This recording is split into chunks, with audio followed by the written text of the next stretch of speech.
बिस्मिल्लाहिर्रहमानिर्रहीम, अस्सलाम वालेकुम। Welcome to my channel Taj kitchen. आज अपने किचन में मैं बना रही हूँ खोया। मैंने बनाना था गाजर का हलवा, तो उसके लिए बाजार से खोया नहीं मंगवाया। मैंने सोचा कि मैं घर में बनाती हूँ और आपके साथ इसकी रेसिपी भी शेयर करती हूँ। हमें नहीं पता होता बाजार से मिलने वाला खोया खालिस है भी कि नहीं, उसके अंदर उन्होंने क्या डाला है क्या नहीं। लेकिन मैंने ये बनाया है 100% खालिस खोया, जिसके अंदर कोई दूसरा इंग्रेडिएंट नहीं हमने डाला। मतलब ड्राई मिल्क नहीं, हमने इसके अंदर पाउडर मिल्क नहीं डाला। ये प्योर दूध का, खालिस दूध का बना हुआ खोया, जिसकी रेसिपी आपके साथ शेयर कर रही हूँ। तो ये मैंने हल्का सा ग्रीस कर लिया है बर्तन को देसी घी के साथ, बहुत ही हल्का सा। और इसके अंदर 3 लीटर दूध शामिल करूंगी।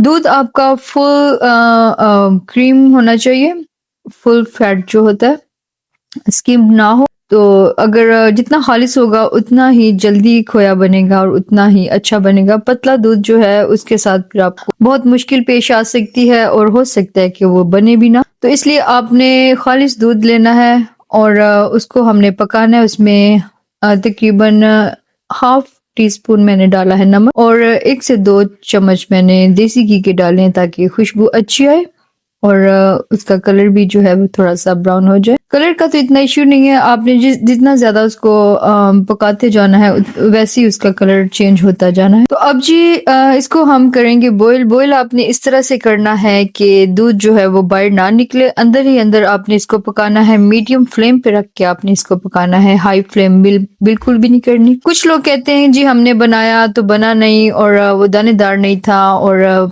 पतला ही रहा। उसकी मेन वजह ये होती है कि आप फुल फ्लेम पे उसको, जैसे दूध को बॉईल करते हैं वैसे बनाते हैं, तो ये तरीका गलत है। आपने मीडियम फ्लेम पे बहुत ही आहिस्ता आहिस्ता इसको पकाना है। ये थोड़ा सब्र आजमा काम होता है, जल्दी अगर आप करेंगे तो फिर कभी भी नहीं बनेगा। मीडियम फ्लेम पे आपने इसको पकाते रहना है। कभी आप फुल भी कर सकते हैं, लेकिन इससे पहले कि वो दूध बाहर गिरे आप उसको हल्का कर लें आंच को। तो ये देखिए मीडियम फ्लेम पे दूध जो है वो गाढ़ा हो के इतना रह गया है। इसके अंदर हमने पाउडर मिल्क शामिल नहीं किया, ये खालिस दूध है और इसके अंदर कोई चीज नहीं गई। ये बिल्कुल खालिस दूध है और इसको ही हमने ड्राई किया है। और ये देखें ये खीर की तरह थिक हो चुका है। अब आपने इसको जब थिक हो जाए तो इसको किसी सांचे में इसको डाल लें और इसको ठंडा होने तक रख दें। और जब ठंडा हो जाएगा तो जी आपका खालिस घर का बना हुआ मजेदार सा खोया हो जाएगा रेडी। आप इसको बना के रख लें। सर्दियों के सीजन में, गाजर का सीजन है तो गाजर का हलवा तो हर घर में मौजूद होता है, तो उसके लिए फिर हमको जरूरत पड़ती है इस खोया की।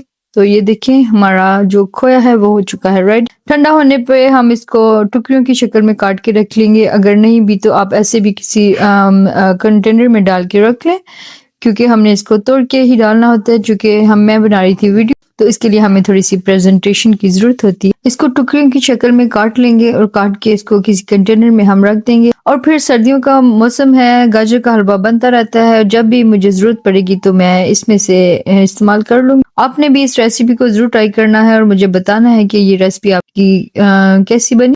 ये बहुत सब्र आजमा काम है और बहुत आसान तो है, लेकिन इसमें मेहनत काफी होती है। अगर आप चाहते हैं कि आप खालिस चीजें इस्तेमाल करें तो आप ये घर में बना के रख लें। बाजार का ना तो खालिस दूध होता है और ना ही वो इंग्रेडिएंट्स खालिस होते हैं। तो ये तो 100% खालिस खोया बन के तैयार हो चुका है, बिल्कुल बर्फी की तरह। तो अब हम इसको एक प्लेट में निकाल के आपको दिखाते हैं इसकी फाइनल लुक। आपने इस रेसिपी को ट्राई करना है, चैनल को सब्सक्राइब करें, शेयर करें, दुआओं में याद रखें और मुझे कमेंट सेक्शन में बताएं कि आपको ये मेरी रेसिपी जो है कैसी लगी। तो इस सिंपल सी रेसिपी के साथ मुझे दीजिए इजाजत। दुआओं में याद रखिएगा। मिलते हैं अगली वीडियो में, तब तक के लिए अल्लाह हाफिज।